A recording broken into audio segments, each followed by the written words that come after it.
Hi everyone, welcome to another new episode of the podcast. I'm so grateful.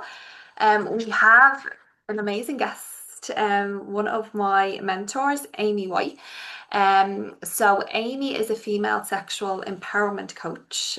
She has been on the podcast before, but today it's we are doing a special episode. So I have created kind of a series and it's called Business and the Taboo. So I invited Amy on to speak about sexuality, sacred sexuality, feminine sexuality as part of business and how that can actually support you in business to create a thriving business. So hello, Amy. You are so welcome and I'm so grateful that you're here. Hi, Dominica. Always a pleasure to be in your presence. And thanks for having me on the podcast again. You're so welcome. So would you like to introduce yourself? Just let the people know exactly who you are and what you do.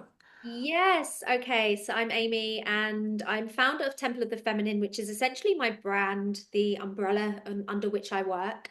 And I'm a women's sexuality expert, and my work is really in supporting women in reclaiming sexuality and the erotic for themselves.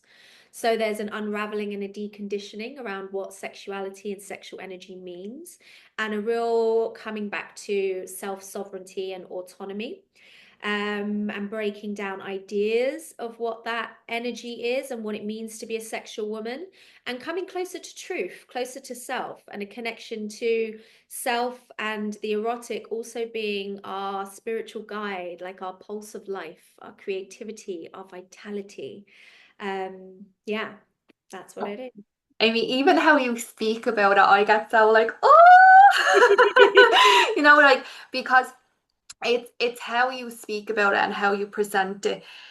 For me, that made you so attractive to me. Like because I done your female sexuality practitioner training, and just like that, how you speak about it. It's just for me, I find it so unique and it's so like that, it's so truthful and so embodied.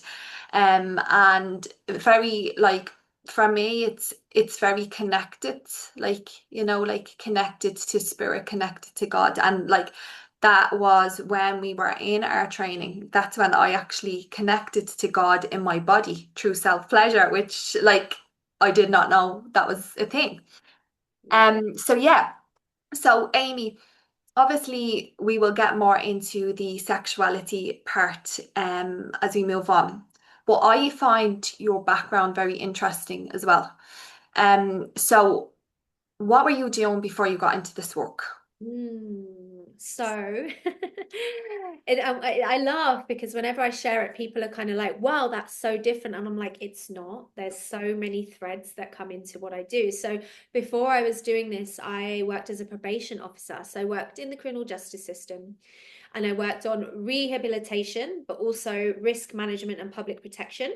So I would work with those who had committed high risk offences, so high risk of serious harm. So, as you can imagine, the kind of offences, the kind of crimes that are the most, um, the kind of the most deviant, the most harmful, the most, you know, the horrific things that we hear about on the news and whatever. I was working with those who would commit those crimes, and my work was on like assessing their risks, so assessing the factors, understanding what contributed to them causing the harm, and then creating a risk management plan. So that would include working with different agencies around how to manage their risk in terms of like restricting, like, restriction and looking after the victim, but also rehabilitation, working one-to-one with that person in reducing their offending behaviors. So where I can kind of draw threads is I've always been interested in human behavior, which is what sexuality is. And I've always been fascinated by how human behavior is impacted by society, culture, upbringing, conditioning, pre-programming, how much of this is predetermined how much of this is innate, how much of this is affected by our environment. And all of that fascinates me. And of course, I was working with people who had committed sexual offenses. So I've been on both sides of the coin. So I'm working with women to reclaim from the harms and the dangers, and I've been in the danger. And I understand the mentality of those who commit the dangerous offenses. So I can see this wide, like I can really draw this wide lens over society and see how we're in such a distorted and what's the word I'm looking for? Like deviant expression of sexuality, shadow expression of sexuality, and how that harms everyone. This kind of suppression of sexuality harms everyone because it almost just seeps out in deviant ways. Yeah, that's like I thought I do just when you like told me about your background, I was like, oh my God, that is like it's so fascinating. Like, and that's why like, if anything like comes up on the news about like, sexual assault, like celebrities, we see that all the time. Like I instantly like love hearing what you have to say because you have like you're not just coming from like a spiritual background, you're actually coming from like what you said, like you are in the justice system, like you worked at rehabilitation, like you worked with these people, so you understand like the psychology behind everything. Like so you're not just like it's not just like, oh, like I'm just working with the spiritual side of sex. It's like, no, I've worked with the shadow side of sex. I've seen it all. Like and like there was something that you said there, like, it goes back to like their environment, like their life, their upbringing, and like it goes back to that saying like you're a product of your environment, Mm. doesn't it? Like, yeah. Yeah. And the fascinating thing is we are products of our environment, yet we can put two people in the same environment. We see this with siblings, and yet it will manifest in very, very different ways. And I find that fascinating as well. And like how we interpret things through our consciousness and what we bury in our subconsciousness and how we work with those two realms will directly impact how we experience our lives and how we manifest ourselves in our reality, like how we like what we do and how we live and how we relate and how we experience things. And under this, I believe in change. Of course, that's why I did both, both. And however, change doesn't always look how you think it's going to look, and it isn't always following the path that you think it's going to follow. Sorry. So, all of this, I believe that humans can change. They can change. I've seen it. I've lived it. I've experienced it myself. I see it myself. So, it's just fascinating to me. And when you got into the work that you were previously in, was it like to make a change? So, yeah, I studied law at university.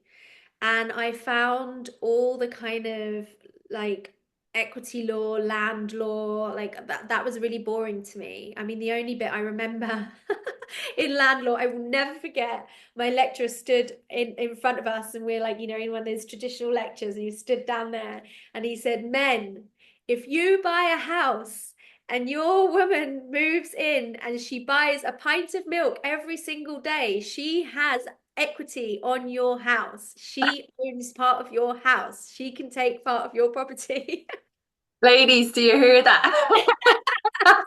I think there's more nuance to it now, and I think the law might have changed. We're talking like 20 years ago, this was, but I was just like, oh, interesting.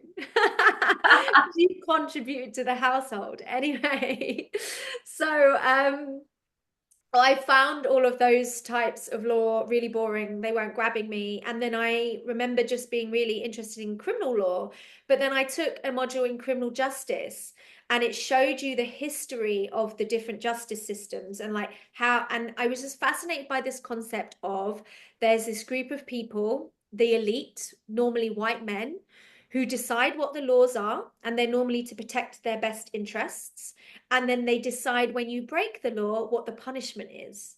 And the punishment would vary like throughout the ages. Like some was like really grueling, putting them to hard work, some was death, and it was just fascinating, like this power control element. And you must know from working with me, I'm fascinated in like the dynamics of things and how they play out. And and I'm like, oh, because that's, these power, like these dynamics are, they exist now, they exist in everything. The power control, they're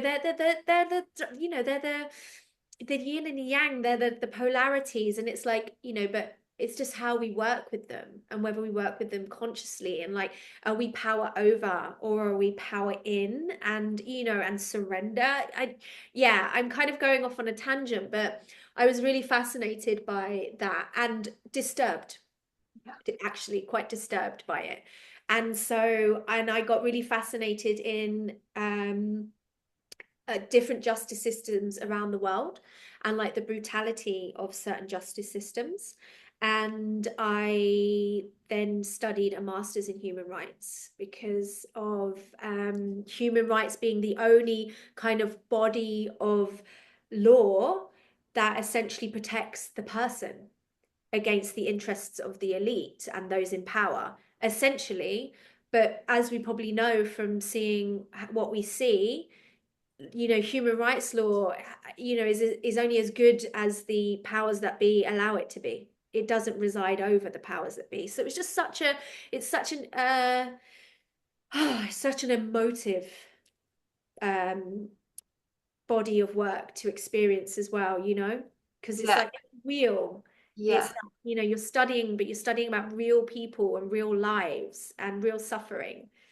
It must have been horrific, like to be in that as well, like, and to see, like, because yeah, we have a justice system, but does it always like work? Do people actually receive justice? And in most cases, we Yeah. see, even I'm not in law, but I know that in most cases, that the Yeah. justice system doesn't work on behalf of the survivor.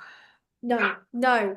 And the justice system is focused on the kind of punishment of the offender. And then, the kind of resources for,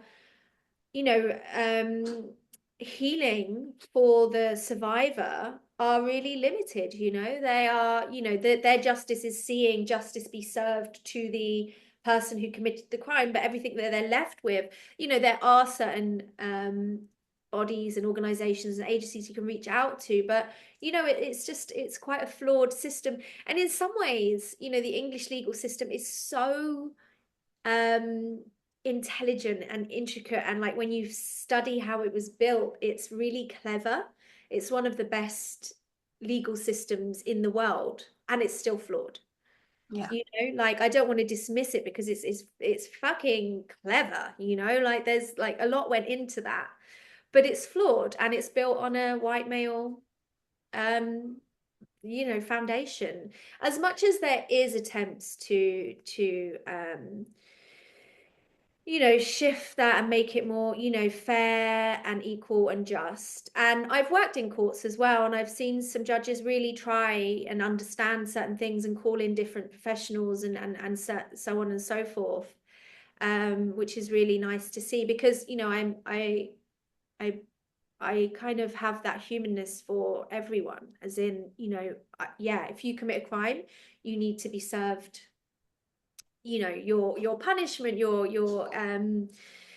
justice, and you're still a human. And I believe in change. I believe you can rehabilitate. I don't believe you should just be wiped out and treated like nothing. I believe in humanness, humanity. So yeah, just to say, because I know that we definitely see in the news all these sort of miscarriages of justice, and it is a fucking fascinating and it really clever system at the same time. Yeah, it's so interesting. Like even hearing you saying, like I was in, like, oh my God, courtrooms and stuff like that.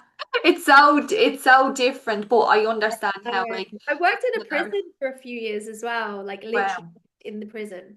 wow. Yeah, Like, yeah, yeah. so this is why I just like, to me, you're so much more deeper, like, than like what people understand. So how did you get into what you are doing now then, Amy? So I suppose the kind of condensed version is my mum part. before this, okay, my mum passed away in 2016, but before this, it's really important to say, I had started getting into positive thinking, manifestation, crystals, the light side of spirituality. And it was fucking working. Like, I remember, I was working in the criminal justice system. My income was quite low. And I remember wanting to kind of move out of my parents' home and rent in East London, Hackney. And, the rent was really high. Me and my friend were looking for a place, and the places were just small and going really quickly, and just everything was not feeling good. And I kind of just put a pause on it. I was like, this isn't worth me paying this much. And then a woman in the room that I worked in, she worked in a different department, but we're in the same sort of section of the prison. She said, I'm going traveling to India for a year. Do you want to, would you be open to subletting my place off me for £600? And it was a 1 bedroom new build in Hackney that overlooked Victoria Park. I don't know if you know what that means, but that is prime real estate. And I was like, every morning I was like rubbing my crystals, thinking positive. I was looking into The Secret. I kind of like things like that now. To me, they give me slightly the ick, because I feel like there's so but I mean, it worked at the time. So that, yeah, the reason I say they give me the ick, I guess, is because I've just sort of like expanded into so many, much more understanding of different things. But that, that these things do work. It's particularly when you already have certain privileges and foundations to allow you to just, get the housing you want. I get that that's like a kind of privilege. I was already, primed to go somewhere because I had the money and the means or whatever. But yeah, just got this place to myself that was really beautiful, and yeah, was like lower than anything I was looking at with my friend. Oh my God, I love that. I think everyone starts off around that. It doesn't matter where Yeah, you end up, though everybody starts yeah, around like the manifesting, the crystals, the positive thinking, because yeah. me as well, like Yeah, I haven't even said, yeah, how I jumped from oh there. yeah, so yeah. So yeah, and I had already like studied Reiki, and I had this kind of view in my head. I'm like, one day, when I'm ready to kind of like have a slower pace of life, which is really funny to say because now I know that that is not a slow pace of life. But I was like, I want to open like a shop, a holistic shop, like, and we do like wellness treatments and sell crystals and things like that. The reason I say that is like because I think running a shop is really, really hard. I don't think it would have been the wind down that I thought it would be. But anyway, so I kind of always had that in my mind. Then my mum passed away. I must have took 2 weeks off work, came back to like a caseload of 40, difficult, challenging people that I had to see every day. I had a bit of a breakdown in one of the sessions. He kicked off at me. I slammed the door. Like it was just, I was unraveling. I was unraveling, so much grief locked in my body. I'd I'd had a holiday booked to India, so I went away for 3 weeks to India, and it wasn't a particularly like spiritual experience, but I came back being like, I want to go back there, and I want to quit my job and go back there and just. And I felt like I needed to have a bit of a business plan. So I was like, I'm going to train in meditation and some other practices and then come back, and that's just what I'm going to do. So that's what I did. I saved for a bit, and then I got a one-way ticket to India. I did a sound healing training, like 300-hour meditation teacher training. It was amazing, a month long. Um, and then yeah, I was just going around exploring different things, like different parts of the country. I was also buying crystals with a view to taking them back and selling them and all this sorts of stuff. So I was like, did have a bit of a business plan on my head because, I don't have a backup plan for money. I don't have there's no one else financially supporting me. So I was like, I don't want to go back into probation work. So I need to find a way to live. And then I was getting towards the end of my travels, and I still felt really lost. I was still like, oh, what am I doing? What have I done? I was just like, have I done the right thing? And my friend that I met over there, she was like, why don't you go? I was like, I feel like I need to go home, but I'm not ready. She's like, why don't you do a yoga teacher training? Because you want to, develop your skill set and all this kind of stuff. It will just help you improve your yoga. It will give you the structure that you really enjoyed when you were on trainings, because I really enjoyed that. And I really enjoyed like the like morning puja, like the ceremonies, like that kind of thing. So I was like, right, okay, I'll do that. That's my last of my savings, and then I'll go home. And so I looked on the website, Yoga Alliance website, whatever, like that has lists trainings. And I saw one that was starting like in a couple of days back in Rishikesh, which is the area that I loved the most, part of India that I was loving the most, and felt most safe in. And yeah, they said they had one room left. I was like, yeah, go on, sign me up. And so I got there and I walked in, and everyone was in white, having some sort of full body orgasm experience. And I realized I was in a Kundalini Tantra yoga teacher training. And I had a Kundalini awakening, which came with it a load of sexual energy, which sparked my exploration. I mean, the initial thing was like, oh, this is spiritual energy. This is spiritual connection. This is literally how we were made, sexual energy.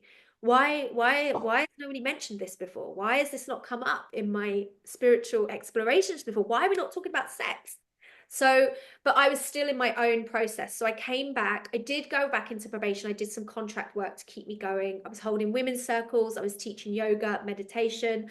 But as I was starting to work with this energy, I started connecting to feminine energy more. And like, I'm even just doing this for those who are just listening, like this, like flowy, like hip moving. Like I was really wakening up, like what I learned, like what they would call Shakti in my training.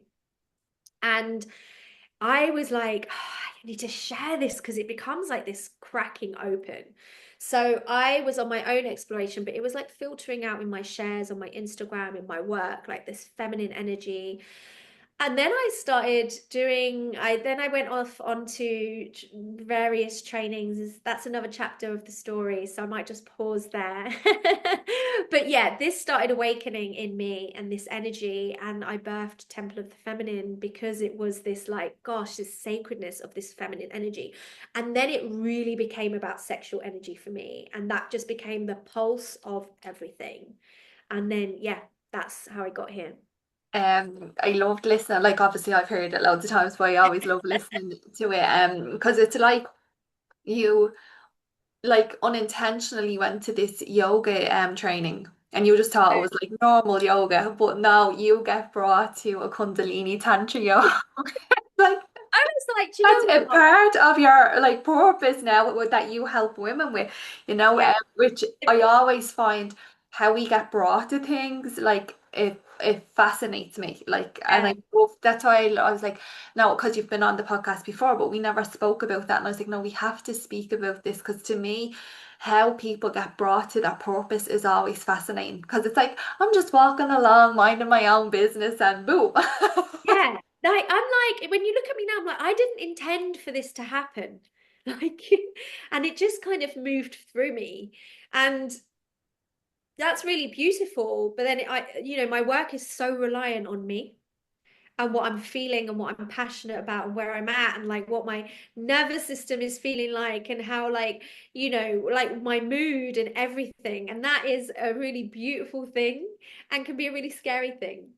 Because I'm not just working for someone else. I don't just have a list of tasks to do. I'm like, what is happening in here? And where do we move from there? You must know that yourself as well, right? Absolutely, because so we'll start to move where we're taking the conversation. Yeah. So I want to so we have Temple of the Feminine that you created. Thank you, Yeah. thank you, thank you, Amy. But how did it start off? So like we know that you do training now, you train people in sexuality, but how did it start off like? The training. No, no. How did you originally start? Like, so were you just doing workshops? Were you selling things? Yeah, yeah, because I had various names before Temple of the Feminine, and I think of that little chapter of time. Maybe we're talking 2018, like no, 2017 to 2018. So came back from India like summer of 2017. I can't even remember what my name would have been on Instagram, but I was sharing about my journey, crystals, whatever, whatever. And then it was probably I think it was 2018 that Temple of the Feminine came about. And where that really launched if I remember that, God, it was such a time to be alive. I went celibate for like essentially for I planned to do celibacy for 9 months because I heard somewhere that 9 months is the time it takes to create a baby, and there's some sort of like creation womb process in that. And I was like, because my sexual energy was raging and wild, and I was like, oh, but I was like chasing all the wrong people. It was just leaky and murky. So I went celibate for 8 months, intended for 8 months. It went in, and in that time I was exploring myself. I was trying to undo some patterns that I had around my sexual energy and relearn them. And then it unintentionally went on for 12 months. And then I came out of that celibacy period. I went to a tantra weekend, and I met a guy who became my first tantric lover. And so I am just expanding in this energy. I am just full of it. I've learned new ways to be with my body. Pleasure is becoming this tool for me that I connect with to feel more connected to myself. It becomes this thing where I use it and then I write captions, I use it and then I post, I use it and then I start creating offerings, right? And then had this tantric lover, and I decided at that point, because I'd still been contracted a bit with probation, and I think that was also shutting me down, because I was like, can I really just be? You can't actually be. The two cannot exist in terms of just a practical level. In They would not allow you to be this public and present with this content and be working in a um field like that, because you could put yourself at risk with the people that you're working with finding you, all that kind of stuff.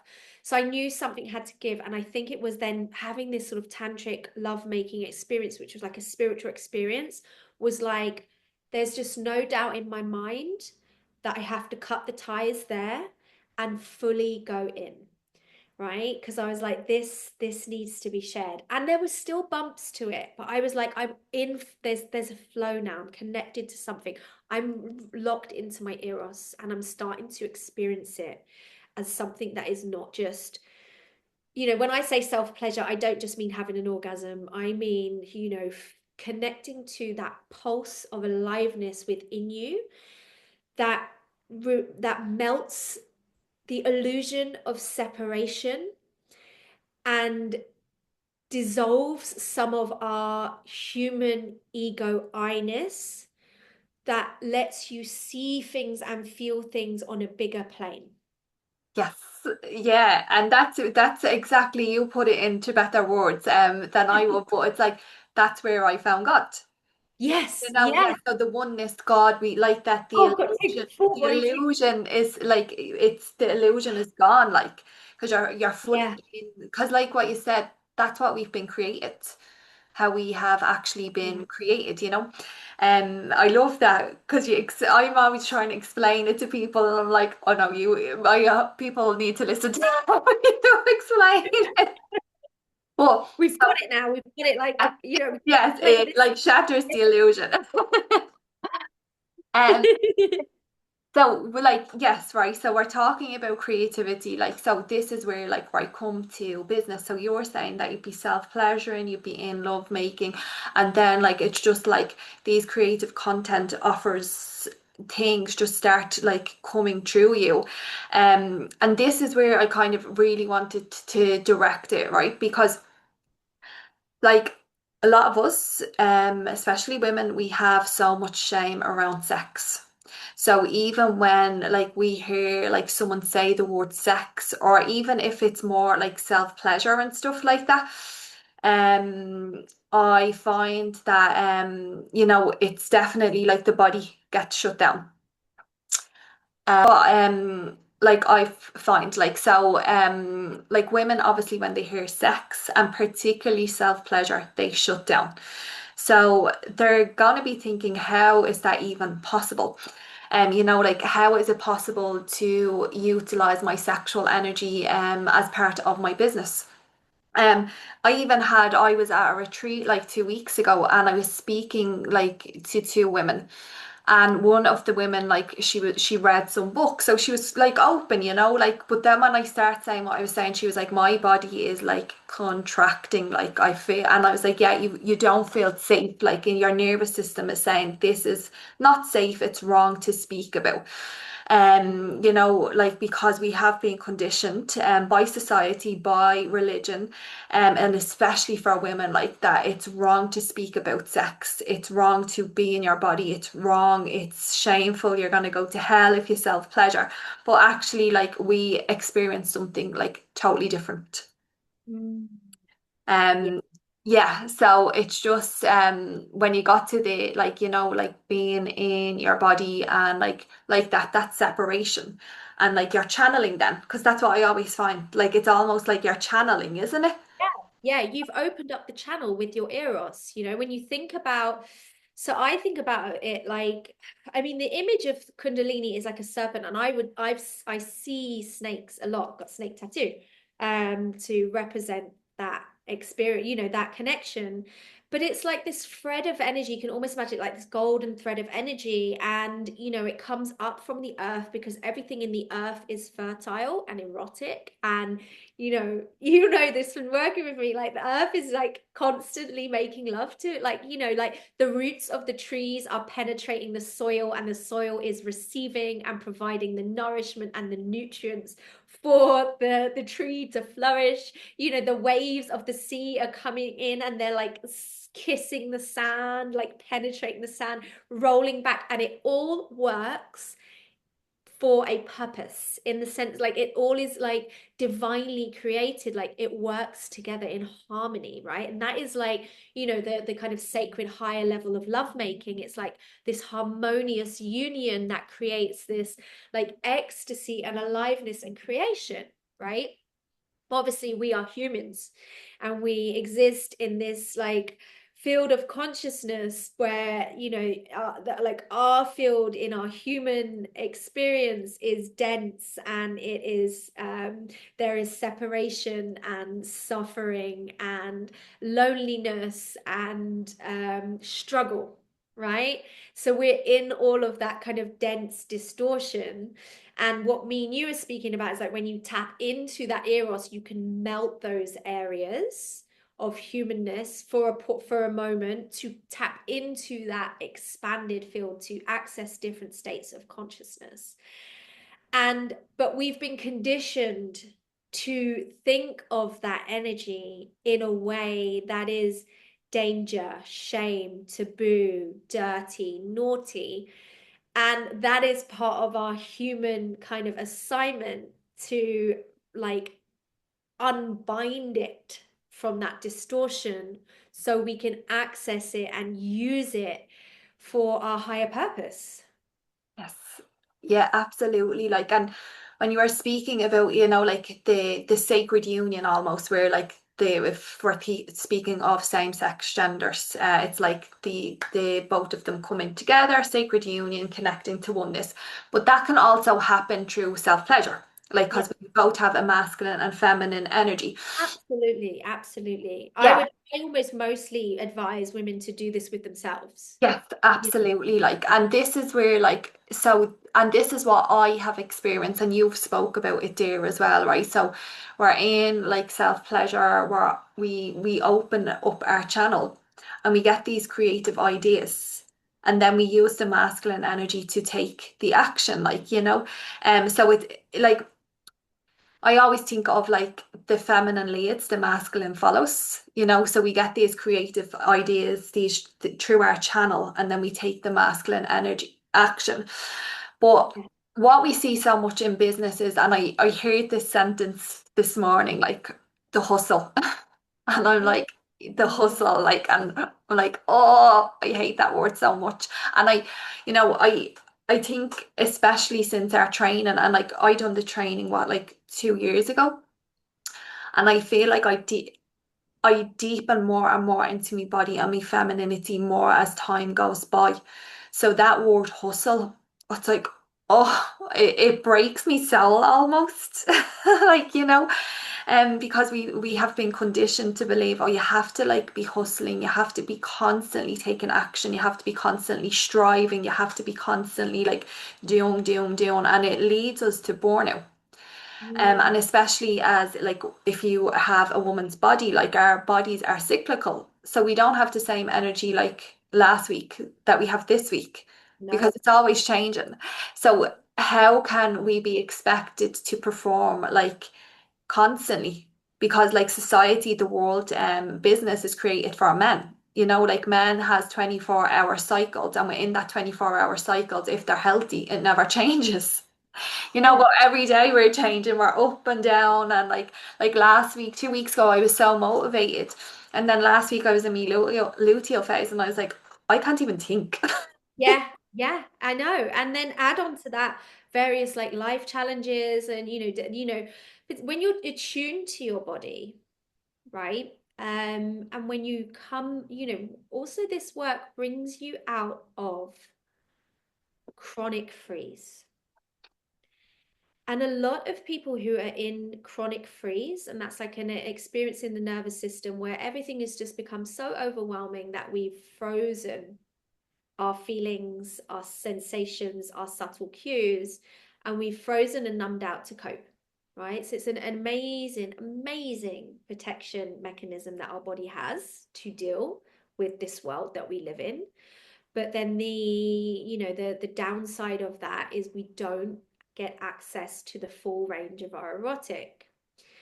And a lot of people that are in that freeze response can hustle because there's a false sense of resilience. There's this sense of coping because they're not feeling fully. And often when I work with women in when I work with women, there is this feeling of like it's not a great marketing approach, but of breaking down. Oh yeah, oh, that happened me. Because the numbness is wearing off and you're starting to feel everything because you've committed to connecting to your eros, and everything is just like just like you're becoming so receptive, you're becoming so sensitive, you're becoming so awake, you're waking up from deep freeze. Yeah, so there is a process, there is a chapter, there is a part of this where everything will feel like it unravels and hustle will not be available to you. Even just sort of like, it's quite simple functioning ways that you used to function, ways that you used to push through, ways that you used to numb out won't be available to you. Yeah. And you'll be conscious of your numbing, and you can consciously numb, it's but you're no longer just in this deep freeze state where you have no choice. And to move through that, you need to start to feel, and you need to start to give yourself space for all of that to be processed, to be felt through. And then you start to learn how to do things differently. And part of this is like, you've got to really honor the feminine and not just say you're honoring it. And what I mean by honor it is honor your emotions. Honor your feelings, honor your sensations, not just the good ones, all of them.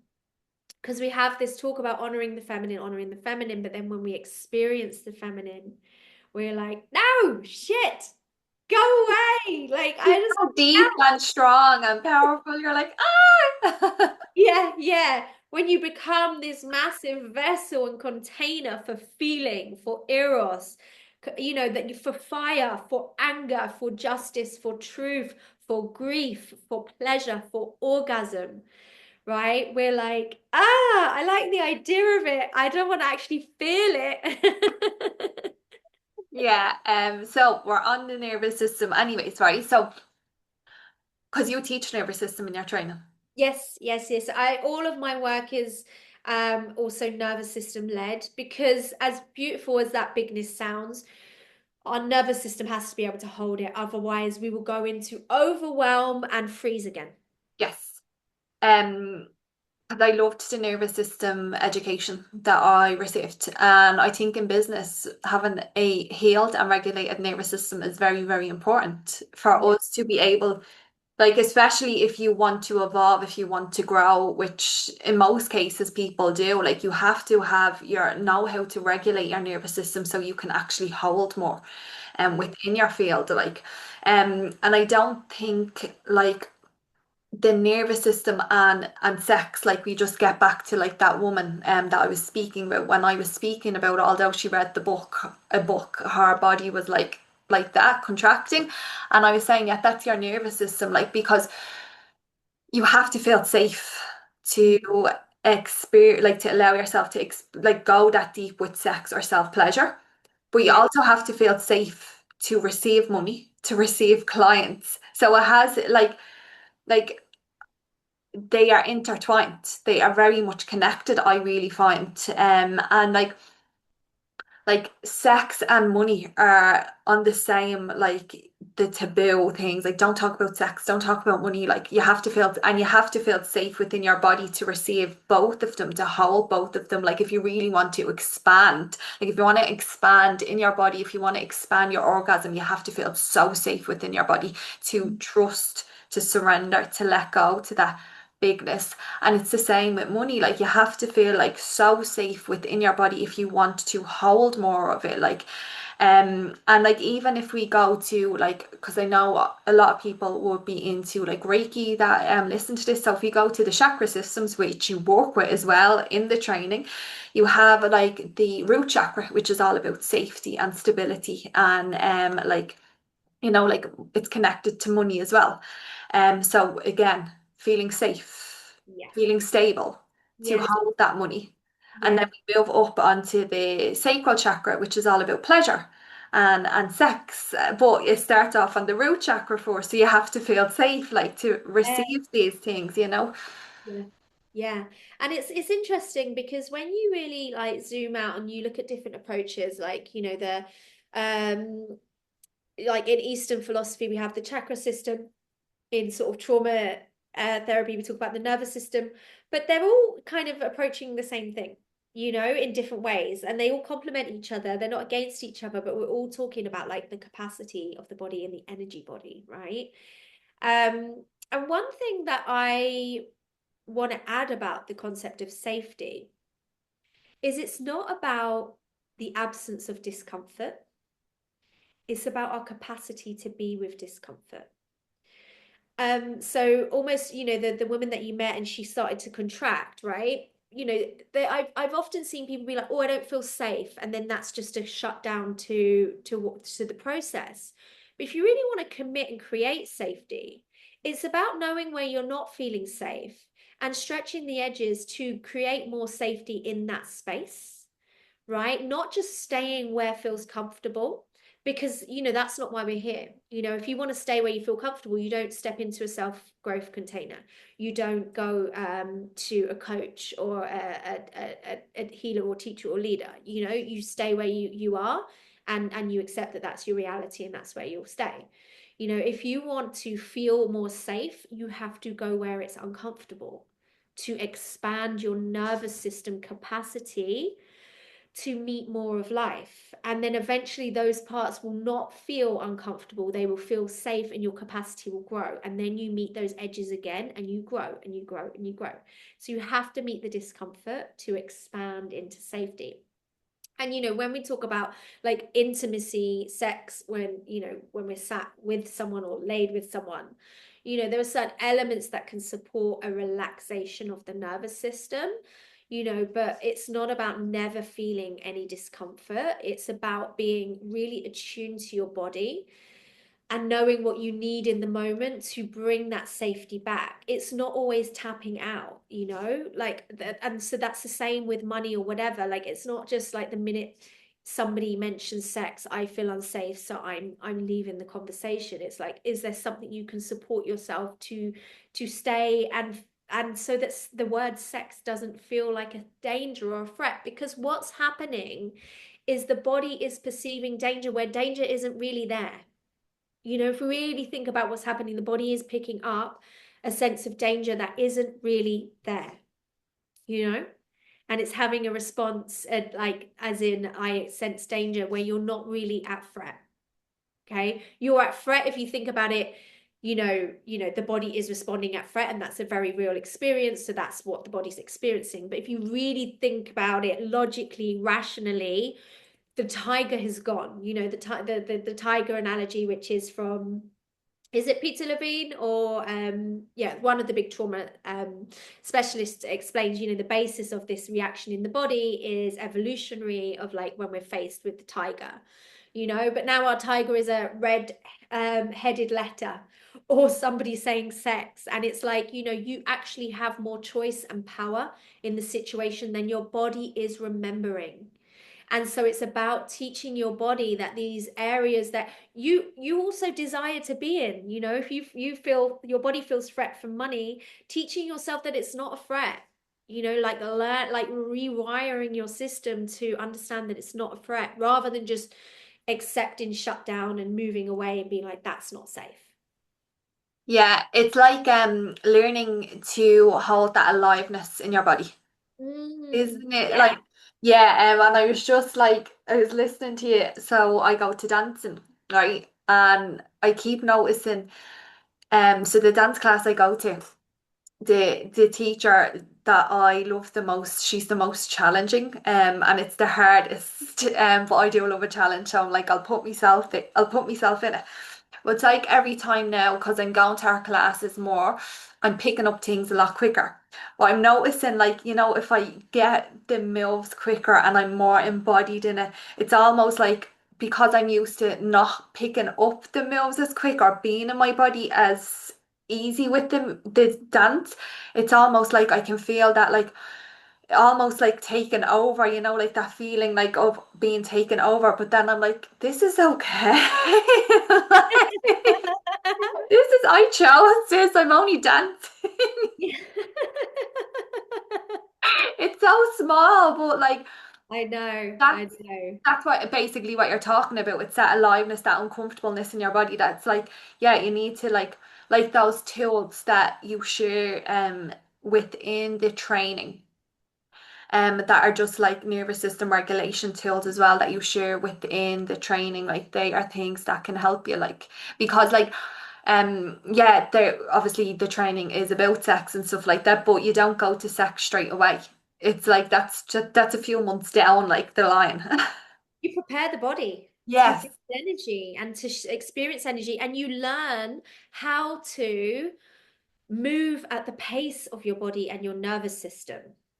Because, when you don't have a connection to your body, you don't have an attunement in that way, trying to extract pleasure from your body is just that. It's like an extraction process, it's like, or it's almost like the analogy of like throwing spaghetti at the wall. What is it? And it like, and it doesn't stick, because it's like your body, the foundations of your body are not primed and prepped and fertile for the Eros to flow freely and safely. Yeah. Yeah, just like, even like I do be listening to you talking, and I do be like, you remind me of things that I've learned in the training that I might have forgot, and I just like, I always love being in your presence, because I just, to me, what is the word? It's not just like about you educating people, like, which obviously you're an educator, just something so like attuned within you. I don't even feel like, yeah, it's embodied, but it's attuned. I don't know if that makes sense. It makes sense to me. Thank you. Receive it. It feels like a nice thing to a nice reflection to receive. So I'll take it. So we spoke about this just before we began the podcast, right? So, about like all the when you start a business, all your limitations, all your fears, all your past experiences, like they come up. It's like all you're met with all your shadows. You're faced with everything. And nobody realizes this until they get into business. Everyone's like, "Yeah, I'll just start a business." Yeah. It's like, no, not if you're soul attuned, anyways. So we're faced with so many things, like, so we were speaking about like how our visibility, that Mm, comes up, visibility, using our voice. We spoke about money already. What else were we speaking about? Visibility, money, using our voice. I feel like owning our gifts as Yeah. well. Um, Security, leaving a sense of security that we have learned to that we've kind of been conditioned to believe we need in business, like, having a pension, having somebody else pay us, having a, consistent income, like knowing when that next paycheck is coming, all those sorts of things. We're kind of like leaving the life raft of all of that. And that's scary for anyone, but I think women particularly, it was only what, like the 70s we were allowed our own like bank account. So, in our bodies carried over from our ancestors. And, when I say ancestors, I mean your mum, Yeah. your nan, I'm not talking like way back. I'm talking just, and you're not only getting it through that cellular memory, you witnessed it as well. Then just not having the autonomy and the kind of sense of safety to go off and explore and fulfill purposes and live independently and live differently, alternatively, alternative from the traditional trajectory that we've been sold. We're the first generation, really, where that's happening on quite a mass scale. Yeah, so there when you were talking there, and I know we spoke about this as well, before we started. So we're going back to the grandmother. Like, so when I was in the training, and I found like doing all like the sexual work, the sexual healing, cause like it's actually healing work that you're actually doing. You're working with, like we said, the root chakra, the sacral chakra, the hips, and there's so much like of our ancestral like trauma that's stored within our hips, that's stored within our wombs. Um, there was an image that I was presented with about 2 years ago. And it was what I was feeling. And I was feeling like I was caged. Like I was caged and I could not get out. No matter what I tried, I could not get out. And it was like it was a cycle that came back to me nanny. So like me nanny had lots of kids. Me granddad was an alcoholic, took all the money, and what I could see, like I actually got to know I wasn't told this, but I could see the image like it was running through me. Like my nanny was sitting down and she was like she just wanted to leave. She just wanted to leave. And she couldn't because, like, if you were, especially them days, like, women could not get up and leave with their children. Like, they would be banished. Like, they would not be able to survive. Like, so it's going back to, like, yeah, like us feeling safe to change something, to go after our dreams. Um, and for me, like, you know, the sex work has been huge for me, like really, really like when I reflect on who I was before, I was like I was only touching parts of myself and only and I suppose this is something that will always you'll always keep evolving, always keep growing, but I wasn't connected to my body, I wasn't connected to my power, I wasn't like I was shrinking myself almost. Now, these are things that I still have to work through as well, but I do feel like the more I get into my body, the more I pleasure myself. There might be even times where I'm like I just don't find a time to self-pleasure or something like that, and then I do, and it's just it's like it gives me this little kick and this push, and it's like no, you're more than you forget who you are. Like it almost reminds you, if that makes sense. Yeah, yeah. I mean, there's and we're talking beyond orgasm, but I think it's important to mention orgasm because, you know, if you think about if your body has experienced orgasm so far, if you've had that experience in your body, you'll know that like in that moment, in the if it be a few seconds or whatever, you're in that place of like no mind, which is what all those sort of spiritual practices and teachings try, like monks will spend years on top of a mountain meditating to reach a place of no mind, where it's like there's a dissolution, again, like a dissolution of like separation, and there's just like this oneness and this connectivity, and you're not in the ego mind, you're not in the thinking experience, and it's almost like you pierce the veil between the material and the spiritual worlds, and you're just in that frequency, in that space. And I think there's the French, what the French word A for all, little debt, isn't like, it? It oh, little translates to death. little debt. Yeah, like Yeah. as in like a little death, it's this like moment of death. And and then the way that we work with that energy is like this prolonged feeling of that. So rather than just this peak moment where it's sort of this intense, it's like getting into this sort of orgasmic state, which is like meditative, it's presence, it's oneness. The whole body is like every cell in the being is vibrating at the same frequency, which is of pleasure. Is like a vibration that is like touching on the vibration of all that is. Yeah. And like we become more magnetic the more pleasure we experience. And I don't just mean like having orgasms and all, but if it is that we are going into pleasure rituals, whether we're orgasming or not, we become more magnetic and more receptive. Yes. Because that's the feminine, anyways. Like the feminine is the energy, it's the frequency. So we are emitting that. And it's almost like, yeah, our energy becomes more attractive. Yeah. And you're getting out of your head and getting into vibrancy and radiance, that energy. And there's something else I was going to say.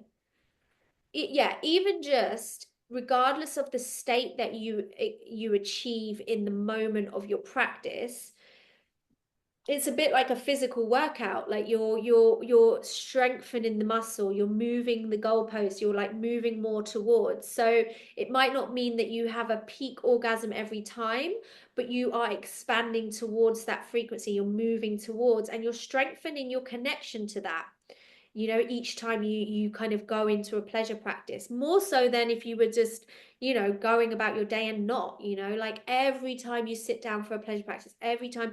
And what you might find as well is stuff comes up that's in the way, and I just say that it's all information.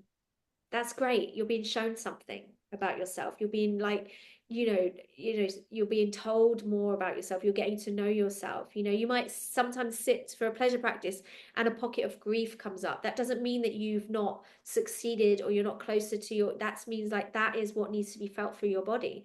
That is what Eros is trying to show you. Yeah, I love that. And I'd love right, so we're speaking about like, the voice comes up so much in business, doesn't it? Especially for women, like it's like we want to share so much, but we're afraid. We're afraid we're going to be attacked. We're going to be cancelled, or whatever. But there's actually a direct correlation between the pussy and the truth, isn't there? Yes. Yeah, there's many threads to this like fascinating connection. How can I break it down succinctly? Like on a physiological level, if we think about the nervous system, we have a central nerve called the vagus nerve that runs from the base of the skull, the throat, and the nerves end in the cervix of the women, right? So there's this like connection between the vagus nerve, and the vagus nerve is responsible for our stress response. So if it's active, we are able to handle stress. We're in like a connected space, we're in a regulated space, right? When it shuts down, that's when like we're in stress response. Okay, so like we can work with that channel through the cervix and the throat, right? Activating it through the cervix and through the throat. Also, in if we think about what our throat is our voice and our expression, and then sex, and our pelvis is our sex, right? It's our sex and our pleasure. And historically, and even today, they're the two parts of women that have been most suppressed. If we think about like the witch trials, a really vocal woman, a really sexual woman, those were things that would put you'd be called a witch, and you would be hung, you'd be hanged. And anatomically, the if you ever look at the visuals, and I really encourage you to look them up, the visual of the female reproductive organs, the womb, the cervix, the yoni, are very similar to the throat, to the visuals of the throat. They're almost like anatomically the same. I think there's also something, and I would have to look this up to double check, but that the vocal cords and the womb and the genitals sort of emerge from the same cell in the womb, and then they kind of stretch out to create that space. And then if you think also on a very physical level, the vagina and the throat are the mouth, which is the mouth is the piece that opens the throat. They're the entry and exit points of the body. They're like where energy, they're the holes, where Yeah. energy that can flow. And it also follows the channel of the chakras, right? And that this is the space of expression. And then this gap is the space of expression from sexual creative energy. So there's so many. I hope that makes sense, because I teach this so often, but there's this, I get so excited about all the connections. Yeah, no, it definitely makes sense. But when I seen the images as well, I was like, oh my God, this is fascinating. So yeah, I would definitely 100% recommend people look that up. Yeah, I mean, yeah, physically and it's anatomically, physiology, in the physiology of it, esoterically and spiritually, it's connected. Yeah. And even like when you did say about like when the fetus is developing, I've read that a few times as well. I think it's like 3 months or something like that, then Yeah. it separates. But again, I'm not 100% sure. And I feel like when you do this work, you can feel the two. And I'm going to give another example of like how just known this is. This isn't that hippy dippy and woo woo. When a woman is giving birth, she is encouraged to make noise because it opens the pelvic floor for the baby to be released, to be birthed, released, Yeah. released from Um, the. So these like pelvic floor specialists, the more you open your throat, the more it expands and softens your pelvic floor. These are practices that are like, in medicine. yeah. So I feel that that's naturally after coming to a conclusion. But Amy, I want you to, no, I want to invite you to share any offerings. I know you have a couple of things I coming. I do. Yeah. Let's start with the big one. Yes. Those who are already holding space, that want to bring this energy in, activate this energy within yourself to be a bigger capacity and vessel for space holding, for running a business, and even to take into your personal world, but also become a space holder to activate this in other women. I have a female sexuality practitioner training. And that is what Dominica has been on. That's what she speaks about. And this is a 6-month training, which is a deep personal process, but will also equip you with all the tools, all the teachings, all the guidance you need to be able to hold other women in this as well. We work on both levels, like this sort of more esoteric connection to the erotic, but also in relationships, how to have sex and intimacy in ways that feel good and pleasurable, healthy and respectful for you and your clients. So that's my practitioner training. That begins in November, but applications are open now. So yeah, please, if you feel called, submit your application. I can jump on a call with you and we can take it from there.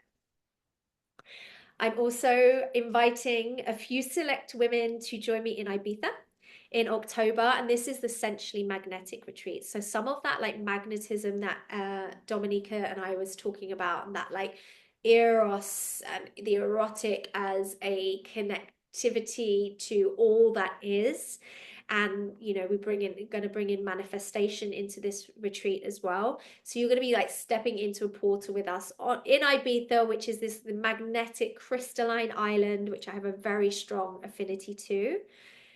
Yeah, think about being well nourished, well resourced, well pleasured, radiant, juicy, It's going to be that kind of reset. So if you want to come to Ibiza with me, drop me a message. It's going to be a small group, so it's for those who are really just like, yes, I want this portal. I need this portal. Oh my God, well, obviously for the practitioner training, I can say definitely 100% do it. And the retreat sounds amazing. Actually, something we're not quite finished. I have one more question to Yep. ask you. So, because it was when you were talking about practitioner training, because this is actually something I wanted the listeners to hear. How did you come up with that idea, Amy? Hmm. Let me cast my mind back. I felt in this expansion, I felt in this, when I'm connecting to my erotic, I was like, the reach of this work needs to be bigger. This needs to reach more women. Like I had this like visual of like I was like looking over the earth, like the curve of the earth, and I was seeing like, and it was really dark, like nighttime, and I could feel like this spark of aliveness in my heart, and I could see it like almost sending out like an ember and like lighting up another heart, and like just seeing this like little like flame like pop up in different parts of the earth, and then from that flame that was sending out and like lighting up flames in other women's bodies, and I was like, I need to pass this on. It's not that I am just going to reach more women. I'm going to pass the flame on, and those women are going to pass it on. So it's not just, I reach 10 women and they reach 10 women, and that 10 women reach 10 women. Do you see what I mean? So I was like, this needs to be like this flame needs to be passed on. So yeah, so it was in one of my like erotic meditations practices, and I was like, yeah, I had this visual of like lighting the spark in in like the bodies of others. Yeah, and I love that. And that shifted your business as well, like didn't it? Like on a massive scale, like also. Yeah, that now the training is what my main focus. That's what I do, and I roll that out twice a year. We're coming up to the fifth incarnation. Each time just feels like it gets a bit richer, a bit refined. And I'm just really, yeah, I'm really proud of it. I'm really proud of the women who step into the portal. I consider them friends, colleagues, sisters. Like it just feels really magic, and I feel really grateful that there are, women trust me to come into my space for that work. Yeah, thank you for so much for holding that space. I've like it changed my life anyways. So yeah, I will leave all your information below. But just as a participant, definitely do it if you feel called to. Is there anything else you would like to share? I'm gonna put all your Instagram handle and stuff in the bio, but is there anything you'd like to share, Amy, before we leave? Just that there, my one-to-one books are open. I only take on a few people at a time, but there's also self-paced courses and things on my website if you want to dip your toes in and you just want that spaciousness to go at your own pace. There's various ways to get involved and to get a taste of this. So if it was one to one, it wouldn't necessarily be a facilitator. It would just actually be a woman who wants to explore this, is it? Yes, yeah, for herself, yeah. Okay, amazing. Okay, thank you so much for coming on once again. I've loved having you here. I love to be here. Well, so thank you so much, everybody, for listening, and I will talk soon.